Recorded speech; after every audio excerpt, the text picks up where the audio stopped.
Kali ini saya akan merangkum sebuah alur cerita film dari negeri gingseng yang akan membuat emosi kita berapi-api.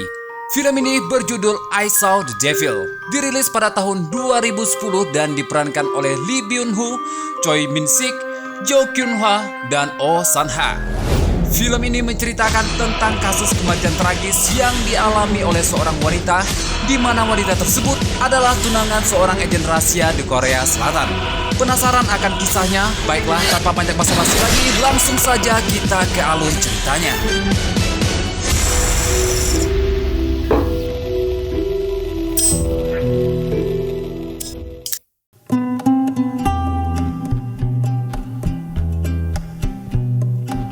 Film diawali dengan memperlihatkan seorang yang sedang menyetir di malam hari di saat hujan salju turun. Terlihat sebuah mobil terparkir di sudut jalan yang mana di dalam mobil tersebut terdapat seorang wanita bernama Jo Hyun yang tengah berbicara di telepon dengan kekasihnya yaitu So Hyun mengenai mobilnya yang mogok seusai pulang dari panti asuhan. Selang beberapa saat, terlihat seorang pria misterius dengan setelan mantel hitam datang menghampiri mobil Jo Hyun dan menanyakan perihal mobil yang terparkir di tepi jalan. Ternyata, Jo Hyun sedang menunggu kedatangan mobil derek yang sudah ia hubungi untuk membantunya. Entah ada angin apa, pria misterius tersebut langsung menawarkan bantuan untuk mengecek mobil Jo Hyun. Sembari menunggu pria tersebut mengecek mobilnya, Jo Hyun pun kembali mengobrol dengan So Hyun di telepon dan mengatakan bahwa ada pria asing yang telah membantunya untuk mengecek keadaan mobil. Tak berselang lama, pria misterius itu pun kembali dan mengatakan bahwa mobil Jo Hyun terperosok di tumpukan salju dengan ekspresi wajah yang dan tersenyum manis. Tak lama kemudian pria misterius itu pun langsung pergi meninggalkan Jo Hyun. Di tengah perasaan bingung, Jo Hyun memandangi mobil pria misterius itu yang masih terparkir di depan mobilnya dan belum pergi meninggalkan lokasi tersebut. Muncullah kecurigaan Jo Hyun yang mana kemudian ia langsung menyalakan lampu mobilnya dan tiba-tiba pria misterius tersebut sudah berada di samping mobilnya dan langsung menghantamkan kaca mobil Jo Hyun lalu melancarkan aksi yang sangat brutal seakan dirasuki roh Michael Myers. Ia pun membogem Jo Hyun dengan menggunakan sebuah palu. Setelah Jo Hyun, pria misterius tersebut langsung menyeret tubuh Jo Hyun dan membawanya ke suatu tempat. Melihat Jo Hyun yang masih hidup, pria misterius tersebut mengikat dan menyiapkan alat untuk mengeksekusi Jo Hyun. Dalam keadaan yang sudah tak berdaya, Jo Hyun memohon agar dirinya dapat dilepaskan karena saat ini dirinya sedang mengandung. Tapi bukanlah namanya apabila ada sebuah rasa empati atau rasa belas kasih, dan tanpa banyak basa-basi, sebuah golok pun langsung dilayangkan tepat di Jo Hyun.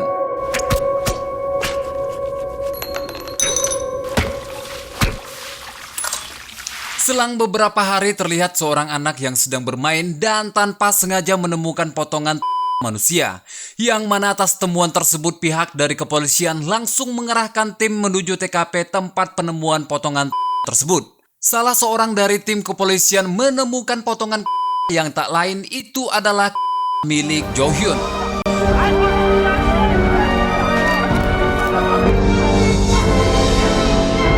Dengan perasaan sedih dan hancur, So Hyun pun harus menerima kenyataan bahwa dia telah kehilangan satu-satunya orang yang sangat ia cintai.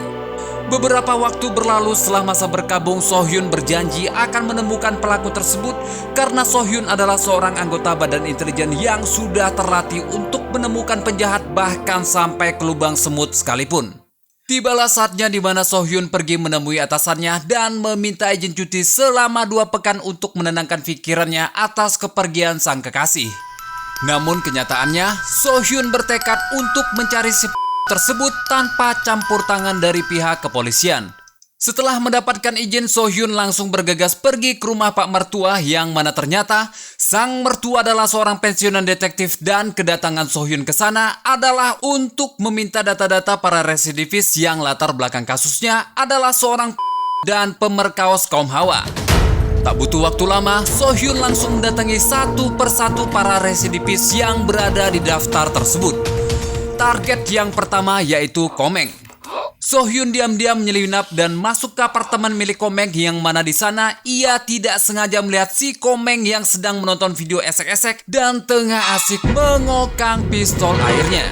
Komeng yang saat itu tengah fokus mengokang pistol airnya seketika langsung dibuat lunglai dan gagal crot dikarenakan tiba-tiba saja komputernya mati mendadak. Sontak saja hal itu membuat Komeng sedikit kesal dan langsung mengecek kabel komputer tersebut yang mana tiba-tiba saja So-hyun telah berdiri tepat di hadapannya dan langsung menampar Komeng dengan kabel lalu lehernya. Setelah selesai bergelut dengan Komeng, So-hyun langsung menginterogasi Komeng yang mana ternyata bukan Komeng lah pelaku di balik sang kekasih. Tetapi tetap saja, Komeng harus mendapatkan sebuah hadiah yaitu hantaman dari kunci spana yang mendarat tepat di bagian pistol air milik Komeng. Suram meng. Lanjut ke target berikutnya di dalam daftar residivis adalah Bang Jo dan seorang yang mana saat So-hyun melihat foto Bang Jo, sebuah feeling kuat dirasakan oleh So-hyun kepada Bang Jo. Keesokan harinya So-hyun langsung pergi ke alamat rumah orang tua Bang Jo dan mencari tahu informasi tentang status pekerjaan dan di mana Bang Jo ini tinggal. 이게 성원이니? 지금 아빠 어디 사시는지 알아? Setelah mendapat informasi yang akurat dari orang tua dan anak laki-lakinya, So-hyun langsung pamit dan pergi ke lokasi untuk menggeledah isi rumah dari Bang Jo.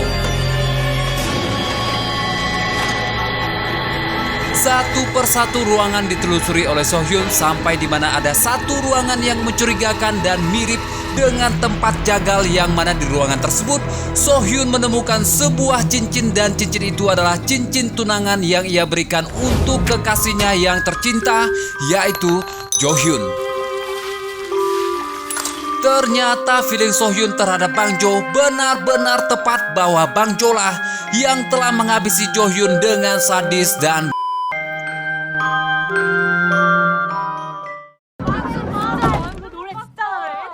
scene kemudian berpindah di mana Bang Jo terlihat sedang menjemput para siswi sekolah yang mana ternyata Bang Jo adalah seorang supir angkut sekolah dan pekerjaannya ini dimanfaatkan Bang Jo sebagai kedok untuk menjalankan aksi kejinya.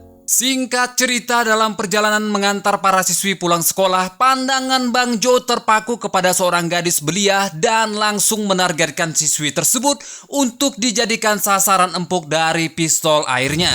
Seusai mengantar beberapa siswi sampai di tujuan, Bang Jo telah membuat rencana busuk untuk menculik satu siswi yang telah ia targetkan sejak awal. Namun tanpa pengetahuan Bang Jo, ternyata So-hyun telah memasang alat pelacak pada mobil tersebut sehingga dapat memudahkan So-hyun untuk melacak keberadaan Bang Jo. Sesampainya di sebuah perkebunan, Bang Jo pun langsung melancarkan aksi bejatnya yang mana kemudian ia mengokang pistol airnya dan siap untuk menembakkannya ke gadis belia yang tadi ia culik. Di tengah pelampiasan hasrat liarnya itu, Bang Jo merasakan bahwa ada seseorang yang sedang mengawasinya dan sebagai berlevel maksimal, tanpa banyak basa-basi, Bang Jo langsung bangkit dan mengambil sebilah celurit sembari menelusuri area sekitar. Sesampainya Bang Jo di depan pintu, tiba-tiba muncullah sosok sang jagoan dari balik kegelapan dan hal itu membuat Bang Jo sedikit ketakutan dan langsung menyalakan lampu di area tersebut. Melihat sosok So-hyun yang tiba-tiba saja muncul dari balik kegelapan, Bang Jo menganggap So-hyun hanyalah seorang personil boyband dan dengan sombongnya langsung mengajak So-hyun untuk adu mekanik. Tentu saja Bang Jo bukanlah lawan yang sebanding bagi So-hyun yang seorang anggota intelijen dan telah banyak berlatih ilmu bela diri yang mana itu membuat So-hyun dengan mudah untuk mengalahkan Bang Jo.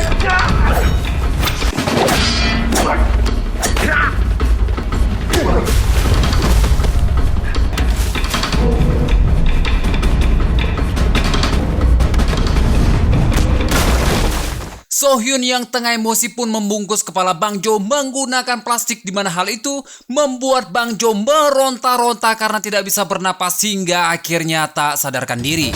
Di saat Bang Jo yang tidak sadarkan diri tersebut, So-hyun tidak langsung menghabisi nyawa Bang Jo dan justru malah memasukkan sebuah alat penyadap ke dalam mulut Bang Jo agar nantinya keberadaan serta percakapan dari Bang Jo dapat dengan mudah diketahui olehnya.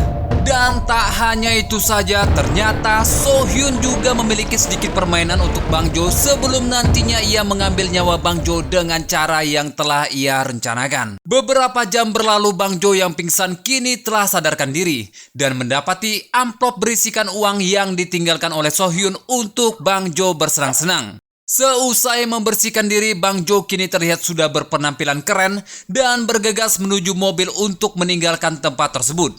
Saat ia menyalakan mobil, ternyata So-hyun telah menyabotase mobil itu dan dengan sangat terpaksa Bang Jo pun harus berjalan kaki menuju jalan raya untuk mencari tumpangan. Beberapa menit menunggu di tepi jalan, terlihat sebuah taksi melintas kemudian berhenti dan langsung menghampiri Bang Jo.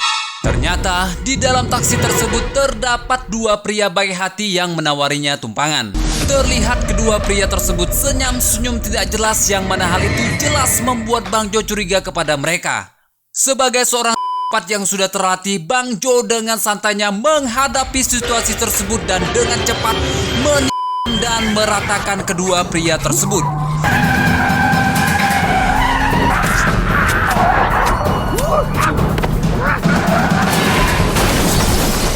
Setelah menghabisi kedua pria tersebut, Bang Jo langsung mengambil alih setir dan menepikan mobil untuk mengecek bagasi belakang dan ternyata di dalamnya terdapat mayat supir taksi yang sudah terikat. Keesokan harinya, Bang Jo yang kini menyamar menjadi seorang supir taksi pergi ke sebuah klinik untuk mengobati luka yang ia dapati sewaktu adu mekanik dengan So-hyun. Sesampainya di klinik, Bang Jo langsung berkonsultasi dengan dokter tentang luka yang ia derita dan tak lama kemudian terlihat seorang perawat cantik masuk ke dalam ruangan si dokter dan di saat itulah lagi-lagi pistol Bang Jo mulai mengeras seakan ingin menembakkan semua airnya ke perawat cantik tersebut. Setelah selesai konsultasi, Bang Jo langsung menuju loket pembayaran di mana loket tersebut sedang dijaga oleh perawat cantik yang ditaksir oleh Bang Jo. Dengan gayanya yang sok keren, Bang Jo kemudian mencoba mendekati perawat tersebut dan menanyakan hal-hal yang tidak jelas, bahkan sampai menanyakan permasalahan pribadi sampai-sampai membuat si perawat menjadi risih. Beberapa saat kemudian perawat cantik tersebut memasuki sebuah ruangan untuk mengambil suatu barang yang tak diduga-duga. Ternyata Bang Jo sudah berada tepat di belakangnya dengan memegang sebatang rokok dan duduk di kursi roda. Bang Jo yang tak bisa lagi menahan konaknya kemudian langsung berdiri mendatangi sang perawat dan mengintimidasinya dengan bacotan-bacotan yang membuat perawat tersebut tak bisa berbuat banyak dan dengan terpaksa menuruti setiap permintaan dari Bang Jo untuk kemudian menyedot pistol air milik Bang Jo. Dalam keadaan yang tengah enak-enaknya ditambah lagi sedotan maut dari si perawat cantik membuat Bang Jo seakan-akan terbang melayang hingga lupa daratan. Dan tanpa ia sadari, ternyata So-hyun yang sedari tadi mengamati Bang Jo dari alat penyadap berada tepat di belakangnya dan tanpa banyak basa-basi langsung menghajar Bang Jo untuk kemudian sehingga Bang Jo tidak dapat berjalan dengan normal.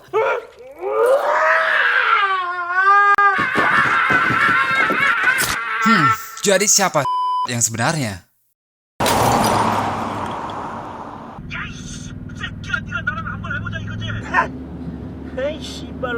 Atas peristiwa tersebut, Bang Jo merasa dirinya telah dipermainkan oleh So-hyun dan memaki-maki So-hyun. Dalam keadaan emosi yang tak lagi bisa dibendung, Bang Jo ingin melampiaskan kemarahannya dengan cara membegal pengendara yang sedang lewat. Akan tetapi tindakannya tersebut tak berjalan mulus karena pengendara yang ia hentikan ternyata adalah sekelompok pasukan militer hingga akhirnya Bang Jo pun harus mengurungkan niatnya tersebut. Bang Jo kemudian menemui teman lamanya, kita panggil saja dia Mamat. Yang mana Mamat juga merupakan seorang yang parahnya lagi ia memakan daging dari setiap korbannya. Hal itu terlihat ketika mereka tengah menyantap hidangan makan malam dan si Mamat menawari Bang Jo untuk mencoba daging yang ia makan dan berkata, "Ketika kau sudah mencobanya, maka kau tak akan bisa memakan daging lainnya." Sontak saja Bang Jo langsung menolak dan mengatakan bahwa si Mamat sudah gila karena telah kecanduan dengan daging.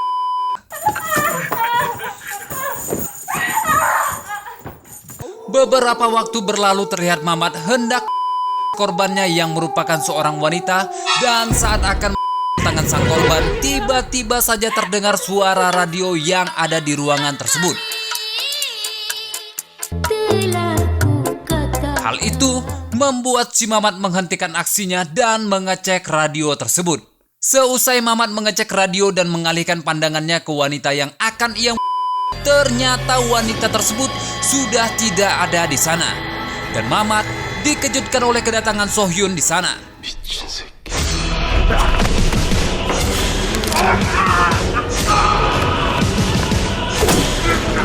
Yang mana kemudian Mamat pun dibuat tak berdaya oleh Sohyun dan akan dieksekusi dengan cara yang sama ketika Mamat hendak mengeksekusi wanita yang menjadi korbannya tadi.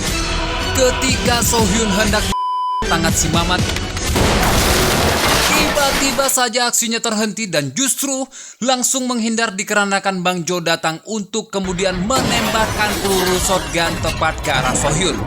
Hal itu lantas membuat Sohyun merasa terancam dan langsung meninggalkan tempat tersebut. Sohyun yang saat ini tengah berada di lantai 2 tengah menyusun rencana. Sambil mengendap-endap, Sohyun terus mengamati pergerakan di sekelilingnya hingga pada saat ia melihat sebuah bayangan dan hendak menyergapnya. Tiba-tiba saja istri si Mamat berada tepat di belakang Sohyun dan langsung Sohyun dengan sekuat tenaga.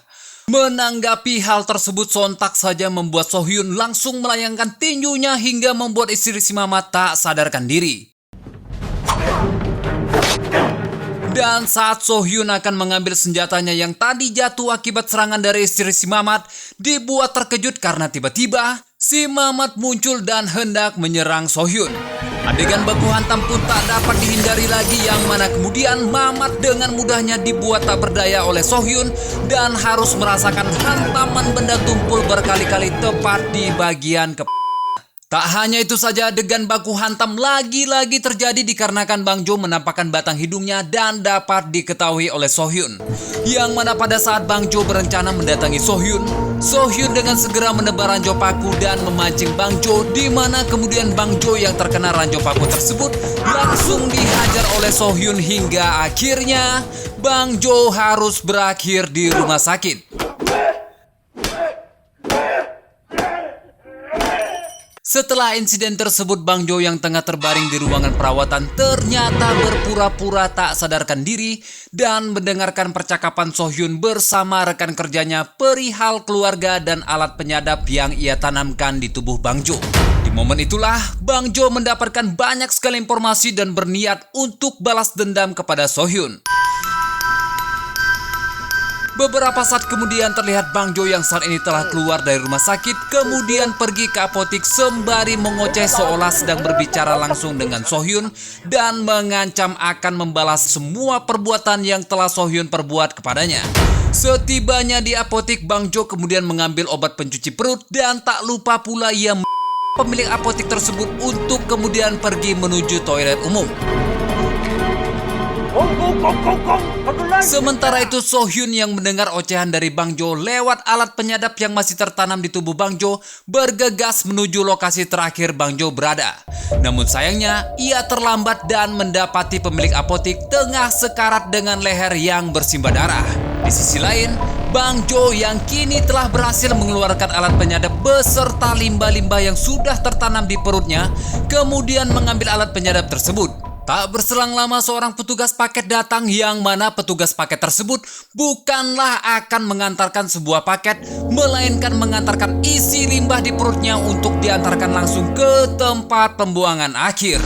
Namun sialnya ia malah bertemu dengan Bang Jo, yang mana kemudian Bang Jo pun langsung menghabisi petugas paket tersebut dan memasukkan alat penyadap ke dalam mulut si pengantar paket untuk mengecoh Sohyun.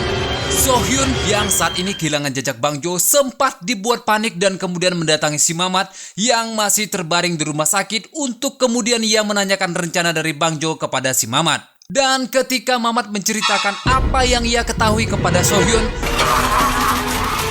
betapa paniknya ia mengetahui bahwa mertuanya sedang dalam posisi terancam, ditambah lagi rekan kerjanya memberitahukan bahwa Bang Jo akan menyerahkan diri ke polisi setelah semua urusannya selesai.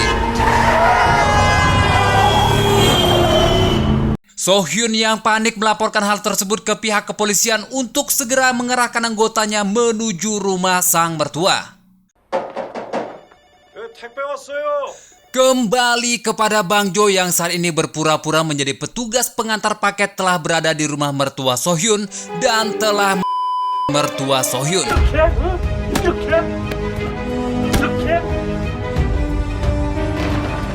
Tak lama kemudian adik ipar Sohyun pun tiba di rumah dan tanpa ia sadari, seorang predator telah mengintainya di balik ruangan dan siap menerkam apa miliknya. Sohyun yang saat itu baru saja tiba di rumah Pak Mertua lagi-lagi harus merasakan kepiluan yang mendalam. Dimana kali ini ia harus dibuat melihat sang mertua yang tengah sekarat dan ditambah lagi mengetahui adik iparnya telah diculik dan entah bagaimana kondisinya sekarang.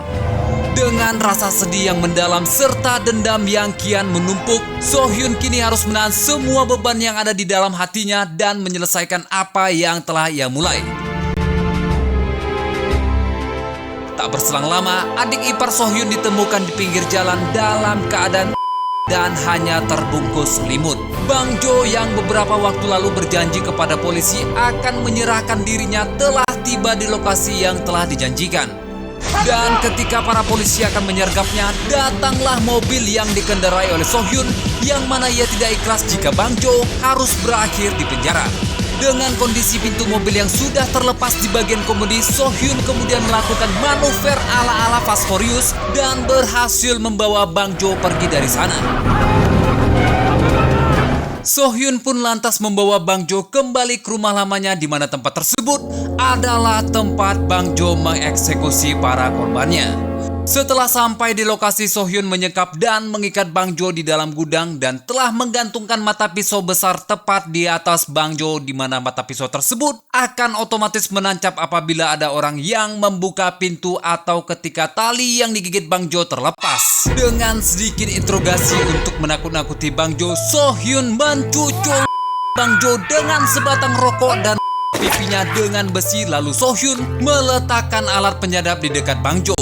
Di saat seperti itu, Bang Jo bukannya takut, ia malah memaki-maki Sohyun dan menyuruhnya untuk cepat menghabisinya. Yang tidak diketahui Bang Jo adalah Sohyun sudah menyiapkan hadiah spesial untuk Bang Jo, di mana Sohyun menelpon ayah, ibu beserta anak Bang Jo untuk datang merayakan ulang tahun tepat di dalam gudang. Setelah beberapa saat, keluarga dari Bang Jo pun datang dan mulai mendekati gudang tersebut.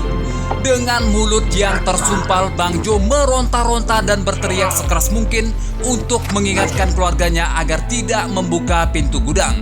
Saat pintu gudang dibuka, disitulah kisah perjalanan persikopatan Bang Jo pun berakhir. Jadi, pesan yang dapat kita ambil dari video tersebut adalah untuk mengingatkan kita semua agar tidak lupa berdoa dan meminta perlindungan kepada Tuhan supaya kita dijauhkan dari sosok seperti Bang Jo ini. Dan untuk Anda kaum hawa, jangan keluar malam-malam sendirian dan ingatlah bahwa predator selalu siap untuk mengokang pistol airnya.